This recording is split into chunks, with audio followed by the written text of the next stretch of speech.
De volta com um bom dia, gente. Já está na hora de se preparar para o volta às aulas, mas tem que ficar atento à lista de material. Existe uma série de itens que a escola não pode pedir, tá? A gente vai saber os detalhes agora com o Paulo Ricardo Sobral para você não ficar no prejuízo na hora da compra. A gente sabe como pesa no bolso, não é, Sobral, o material escolar? Pois é, né, Vanessa? Impressionante como todos os anos a gente fala sobre isso. A gente traz aí PROCON, a gente traz advogados especialistas em direito do consumidor e todo ano as escolas ainda insistem no mesmo erro. Eu estava vendo esses dias uma lista de material aí, de material escolar de uma escola aqui da Grande Vitória que estava pedindo, doutor Sérgio Murilo França, até toner de impressora. Como é que pode isso? Muito obrigado pela participação. Que é que não pode ser pedido, ali exigido naquela lista de material de jeito nenhum. Bom dia. Bom dia, Paulo. Bom dia, Aurélio, Vanessa, todos que nos assistem. Bem, como você disse, todo ano a história se repete. E nós temos uma lei federal, né, desde 1999, a Lei 9.870, que justamente veda, proíbe a cobrança, né, pela instituição de ensino de qualquer material escolar de fins de limpeza, né, de utilização administrativa, de higiene, por exemplo, materiais de uso coletivo. Os materiais escolares, a lista de material escolar, ela só pode contemplar aquela utilização de materiais para uso no processo didático-pedagógico do aluno e nunca materiais de uso coletivo, que é o que a gente muitas vezes vê na prática, né? Se cobra aí giz, pincel atômico, materiais de limpeza, papel higiênico, folha 4, materiais de escritório. E justamente esses materiais de utilização da própria instituição de ensino, isso já tem que estar previsto aí na cobrança das mensalidades. Então, de forma alguma isso pode ser cobrado, esse tipo de cobrança é abusiva e tem que ser sempre denunciada pelo consumidor. Agora, tem muita escola também que faz assim, não cobra isso descaradamente numa lista, mas pede uma taxa ali de contribuição. Isso também está errado? De forma alguma. Também não se pode cobrar qualquer tipo de taxa, né, qualquer tipo de valor para que a compra, a aquisição desses materiais escolares seja feita ali na própria instituição. Isso configura venda casada, também é proibido pelo Código de Defesa do Consumidor, porque justamente esses pais, eles têm o direito ali de optar, de escolher onde quer comprar, né, eles vão procurar ali o melhor preço. A gente sabe que muitas vezes no fim do ano ali o orçamento está apertado, né, em conta das inúmeras contas que se tem. Então, o consumidor ele tem essa liberdade de escolher ali onde ele quer adquirir esses produtos constantes na lista de material escolar. Então, de forma alguma, isso pode ser condicionado ali, por exemplo, a uma marca específica também. Muitas vezes a instituição ela fala, olha, você tem que comprar ali naquele estabelecimento.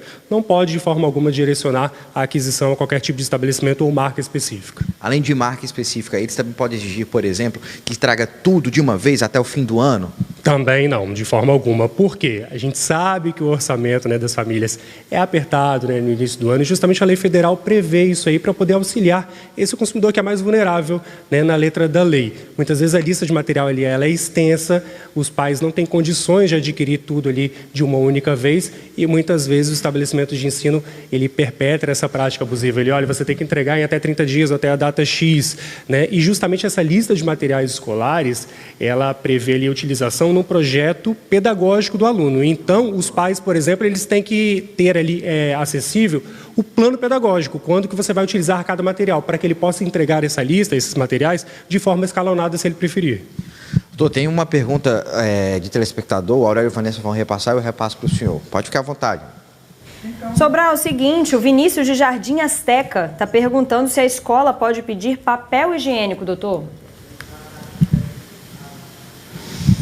A gente, inclusive, já tinha falado sobre isso, né? O Vinícius, do morador do bairro Jardim Azteca, está falando perguntando se a escola pode pedir papel higiênico. Provavelmente é porque a escola da filha dele, do filho, do sobrinho, de alguém, pediu isso, né?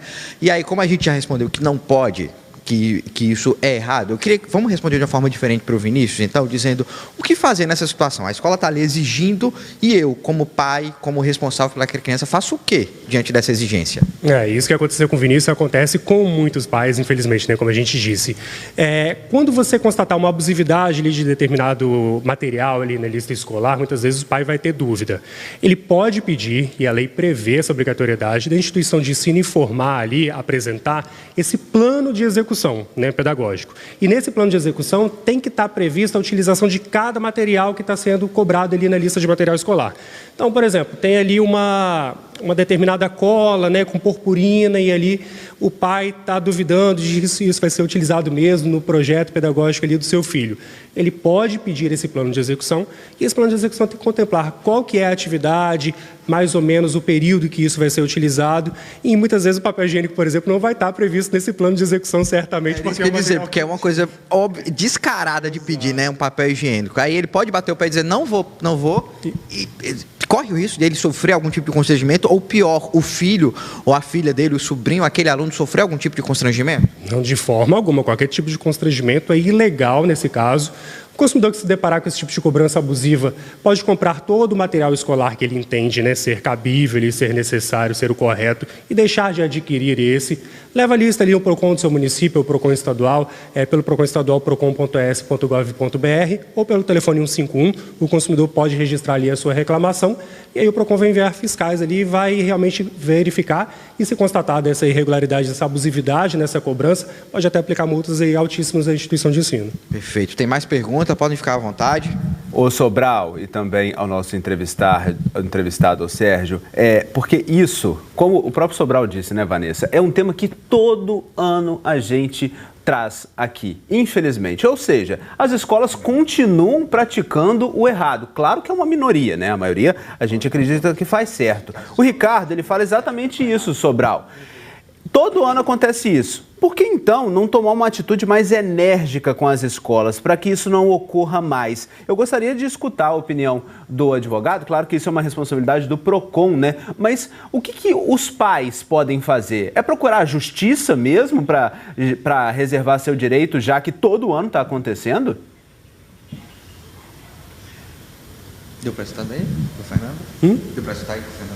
Não, né? O Ricardo, ele falou, né, como a gente já tinha falado aqui, que todo ano isso está acontecendo. Será que não seria necessário, então, tomar uma atitude mais enérgica com as escolas que estão fazendo isso? Por que é que elas fazem isso, né? Mesmo sabendo que é errado, né? Claro que isso é uma competência do PROCON, mas o Ricardo gostaria de saber a sua opinião com relação a isso. Infelizmente, a gente acredita que seja aquele famoso se colar, colou. Né? Infelizmente, nas relações de consumo, a gente costuma ali verificar muita abusividade, né? Apesar de termos uma lei federal aí que proíbe esse tipo de prática desde 1999. Algumas instituições de ensino acabam se adequando, mas outras acabam, né? Outras ali acabam perpetrando esse tipo de atitude, muitas vezes por falta mesmo de denúncia, né? Por parte dos pais, ou mesmo uma pequena parcela dos pais ali vai denunciar, né, para o PROCON, ou mesmo vai entrar na justiça para denunciar essa abusividade, e aí essas instituições de ensino acabam perpetrando esse tipo de prática, porque muitos pais vão ali acabar adquirindo, né? Então, infelizmente, é uma parcela pequena de pais que tem essa consciência ali da abusividade desse tipo de prática, e muitas vezes a falta de fiscalização ali acaba fazendo com que essas instituições continuem perpetrando esse tipo de prática abusiva. Acontece muito isso, né? A pessoa diz assim, eu não vou me estressar por causa de um rolo de papel higiênico, por causa de algo que custa centavos, mas nem percebe que é o seu direito que está sendo ali ferido, né? E que quanto mais direitos feridos, no final das contas, você acaba perdendo o controle. Para a gente encerrar, uma dúvida que surge sempre nessa época é com relação a taxas, com relação à mensalidade e matrícula escolar. O que é permitido, o que não é?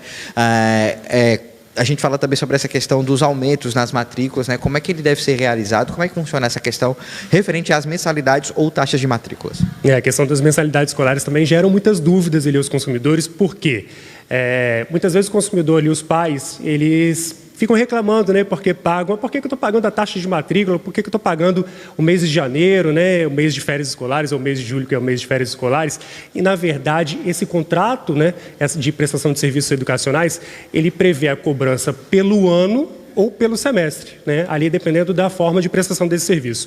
Então, quando eu estou pagando o mês de janeiro, eu não estou pagando ali uma taxa de matrícula, eu não estou pagando um mês que o meu filho não está utilizando o serviço educacional. Eu estou pagando o preço dividido em 12 vezes, que é esse contrato educacional pelo ano ou pelo semestre dividido em 6 parcelas. Então, por exemplo, muitas vezes a escola acaba falando que é uma taxa de matrícula, mas não é. É a mensalidade referente ao mês de janeiro dividido por 12, né? E cobrança de taxa de matrícula, por exemplo. Pode ter uma taxa de matrícula, mas ela tem que ser embutida nesse preço das mensalidades.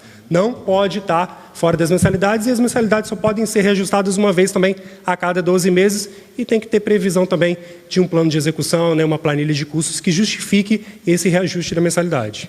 Muito obrigado pelos esclarecimentos. Nós conversamos com o advogado especialista em direito do consumidor, Sérgio Murilo França, nos ajudou a entender aí essas dúvidas que surgem justamente aí nesse período de início de ano letivo escolar. Lembrando aí, gente, qualquer situação aí que pareça, né, que mostre que seus direitos como consumidor estão sendo feridos, aciona o PROCON estadual 151, é fácil de ligar e aí registrar sua reclamação. Aurélio, Vanessa. Tá certo, e ficar atento ao direito, procurar o PROCON, denunciar, é o seu direito, você precisa estar esclarecido, por isso a informação, e estar ciente daquilo que você deve fazer. Obrigado, Paulo Ricardo Sobral, e também ao seu entrevistado pelas orientações aqui no Bom Dia.